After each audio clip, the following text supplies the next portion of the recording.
పీఓకేని మనం తీసుకొని అవసరమైతే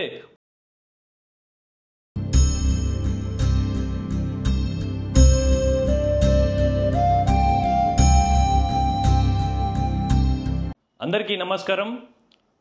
సో ఏదైతే మనం చూస్తున్నామో ఇది మన అఖండ భారతదేశం. సో చూడ్డానికి అసలు ఎంత బాగుంది. ఇలా ఉండే మన అఖండ భారతదేశాన్ని ఇప్పుడు ముక్కలు వేసి 10 దేశాలు చేయడం జరిగింది. ఈ మన ఇప్పుడున్న భారతదేశం కానీ, పాకిస్తాన్ కానీ, ఆఫ్ఘనిస్తాన్ కానీ, శ్రీలంక, మయన్మార్, బంగ్లాదేశ్ ఇట్లా అన్ని దేశంలో ఉండేటువంటి కేవలం ఒక హిందువులు మాత్రమే ఈ ల్యాండ్లో ఉండేవాళ్ళు. సో ఇప్పుడు చూసుకున్నట్లయితే 1, 2, 3 ఇస్లామిక్ కంట్రీస్ కూడా అయిపోయినాయి. సో అప్పటి రోజుల్లో అఖండ భారతదేశం రోజుల్లో కేవలం ప్రాణాలను రక్షించుకోవడం కోసం కొంతమంది పూర్వీకులు మతం మారడం జరిగింది. ఆ మతం మారడం వల్ల ఇప్పుడు ఉన్నటువంటి ముస్లింలు ఎవరైతే ఉన్నారో, ఈవెన్ భారతదేశం అయినా, పాకిస్తాన్ అయినా, బంగ్లాదేశ్ అయినా, ఆఫ్ఘనిస్తాన్ అయినా, ఏదైనా ఇప్పుడు ఉన్నటువంటి ముస్లింలు అందరూ వాళ్ళ తాతలు మతం మారేలు కాబట్టి ఇప్పుడు వాళ్ళు ముస్లింగా ఉన్నారు. మన తాతలు మతం మారలేరు కాబట్టి మనం ఇలా హిందూగానే ఉన్నాం. సో అందుకే కొంతమంది మేధావులు చెప్తూ ఉంటారు, హిందూ ముస్లిం గొడవలద్దు, అందరం ఒకటే, అందరం హిందువులమే అని చెప్తూ ఉంటారు. సో ఇప్పుడు చూసుకున్నట్లయితే ఈ అఖండ భారతదేశాన్ని ఇలా ఉండే భారతదేశం ఇప్పుడు ఎట్లా అయిపోయింది. సో ఇది మన ఇండియా యొక్క మ్యాప్ అనేది ఇది ఇప్పుడు. సో ఇక్కడే చూసుకున్నట్లయితే ఇక్కడ పాకిస్తాన్ వచ్చేసింది, ఆఫ్ఘనిస్తాన్, బంగ్లాదేశ్, శ్రీలంక, మయన్మార్. సో ఇట్లా రకరకాల దేశాలతోని మన అఖండ భారతదేశం అనేది విడదీయబడ్డది. సో ఇక్కడ మన అప్పర్ పార్ట్ ఆఫ్ ఇండియా గురించి చూసుకుంటే జమ్మూ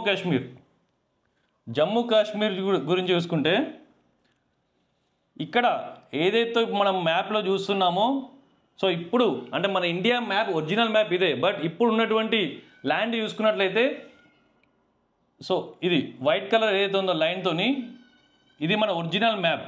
బట్ మన ఇండియా కంట్రోల్లో మరి మొత్తం ఉందా అంటే లేదు. కేవలం ఎల్లో కలర్లో ఏదైతే ఉందో ఈ వైట్ లోపల ఇక్కడ నుంచి, సో కేవలం ఇది మాత్రమే మన ఇండియా కంట్రోల్లో ఉంది. సో మరి మిగతా ఏ కంట్రోల్లో ఉన్నాయంటే, సో ఏదైతే గ్రీన్ కలర్లో ఉందో ఇక్కడ వైట్ లోపల ఏదైతే గ్రీన్ కలర్లో ఉందో, సో ఈ పార్ట్ మొత్తం పీఓకే అంటారు. That is nothing but Pakistan occupied Kashmir.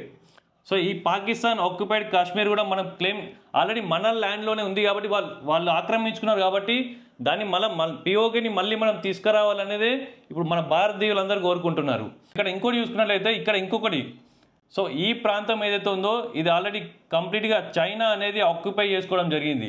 So ఈ పార్ట్ అండ్ సో ఇది ఇండియా మ్యాప్. సో ఈ జమ్మూ కాశ్మీర్ ఉన్న 2 పార్ట్లు కావచ్చు, అక్సై చిన్ ఒకటి, పీఓకే, ఈ 2 ఇదేమో చైనా ఆక్రమించడం జరిగింది, పాకిస్తాన్ ఆక్రమించడం జరిగింది. సో ఈ 2 ల్యాండ్స్ కూడా మన ఇండియాకి సంబంధించిన ల్యాండ్స్ ఇవి. సో ఇక్కడ చూసుకున్నట్లయితే మనకంటే చిన్న దేశాలు కూడా, ఈవెన్ పాకిస్తాన్ కానీ, ఆఫ్ఘనిస్తాన్ కానీ, బంగ్లాదేశ్ కానీ, అంటే ఇట్లాంటి చిన్న దేశాలు కూడా ఇండియాకి ఎదురు మాట్లాడతారు. అంటే ఇంత పెద్ద దేశానికి ఎదురు మాట్లాడుతున్నాం అంటే అది అంటే ఇండియా ఏం చేయలేదు అన్న ఒక ఉద్దేశం అనేది రకరకాల దేశాలకు అనేవి ఉన్నాయి. ఇప్పుడు ఎగ్జాంపుల్ మనం ఇజ్రాయెల్ గురించి చూసుకున్నా, ఇజ్రాయెల్ చాలా చిన్న దేశం, చాలా ఇస్లామిక్ దేశాల చుట్టూ ఉన్నటువంటి ఒక దేశం అది. అయినా కానీ వాళ్ళ అగ్రెసివ్నెస్ ఏదైతే ఉందో ప్రతి దాడి అనేది వాళ్ళు ఇస్తున్నారు కాబట్టి ఇజ్రాయెల్కి అనేది భయపడుతున్నారు. ఈ రోజున రష్యా గురించి చూసుకున్నా, రష్యా జోలికి ఎవరైనా వెళ్తే ఆ ప్రతి దాడి ఏ విధంగా ఉంటుందో ఆల్రెడీ యుక్రెయిన్కి చూపించడం జరిగింది. సో ఎప్పుడైతే మన దేశంకి ఒక దాడి జరిగినప్పుడు ప్రతి దాడి ఎప్పుడైతే మనం చేస్తామో, సో అప్పుడే మిగతా దేశాలకు కూడా భారతదేశం అంటే ఒక భయం అనేది ఉంటుంది. సో జమ్మూ అండ్ కాశ్మీర్ పహల్గామ్లో మొన్ననే ఒక దాడి చేయడం జరిగింది టెర్రరిస్టులు. సో వాళ్ళు ఒక 28 మందిని కేవలం టూరిస్ట్ ఎవరైతే ఒక హాలిడేకి ప్లాన్ చేసుకొని వెళ్ళినటువంటి టూరిస్టులని చంపేయడం జరిగింది కేవలం మతం పైన. సో వాళ్ళ ఆధార్ కార్డులు చూపించమని, అంటే వాళ్ళు హిందువులా కాదా అని కన్ఫర్మ్ చేసుకొని పాయింట్లు ఇప్పి మరి చూసి హిందువులని కన్ఫర్మ్ చేసుకొని వాళ్ళని చంపేయడం జరిగింది. ఆయన ఇంకొంతమంది కూడా మాట్లాడుతుంటారు టెర్రరిజానికి మతం లేదు అంటూ. అక్కడ ఏదైతే దాడి జరిగిందో ఆ దాడి ఖచ్చితంగా మతం పైన జరిగినటువంటి దాడి అది.